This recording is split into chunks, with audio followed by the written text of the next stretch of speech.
ஃப்ரெண்ட்ஸுங்க, இன்றைக்கி திங்கக்கிழமை ரம்ஜான் நாள்.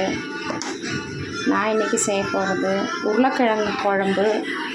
இது கேரளாவில் செய்கிற மாதிரி உருளைக்கிழங்கு குழம்பு. இதில் மசாலா எல்லாமே இருக்குது. இதில் சிக்கன் மசாலா, தனியாத்தூள், மஞ்சத்தூள், மிளகாத்தூள், அப்புறம் இஞ்சி பூண்டு. நம்ம குழம்பு தாளிக்கலாம். நல்லா வதங்கியிருக்கு.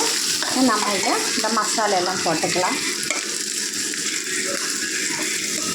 இதில் நம்ம உப்பும் கூட போட்டு நல்லா வதக்கிட்டு தண்ணி ஊற்றி வேக வச்சுக்கலாம்.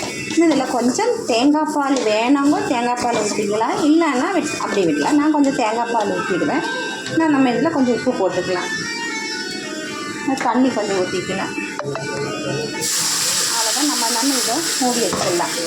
குழம்பு ரெடியாக பார்க்கலாம். ரெடி ஆகிடுச்சு. கொஞ்சம் உருளைக்கிழங்கு அப்படி மட்டும் அமுக்கி விட்டுக்கலாம். அவ்வளோதான்.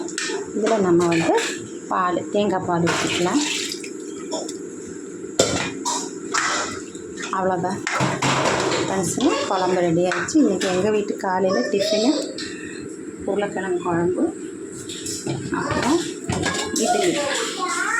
இன்றைக்கி எங்கள் வீட்டு காலையில் டிஃபன் ஃப்ரெண்ட்ஸுங்க. லைக் பண்ணுங்கள், ஷேர் பண்ணுங்கள், சப்ஸ்கிரைப் பண்ணுங்கள் ஃப்ரெண்ட்ஸுங்க. பாய் ஃப்ரெண்ட்ஸுங்க. அடுத்த வீடியோ நம்மளை பார்க்கலாம்.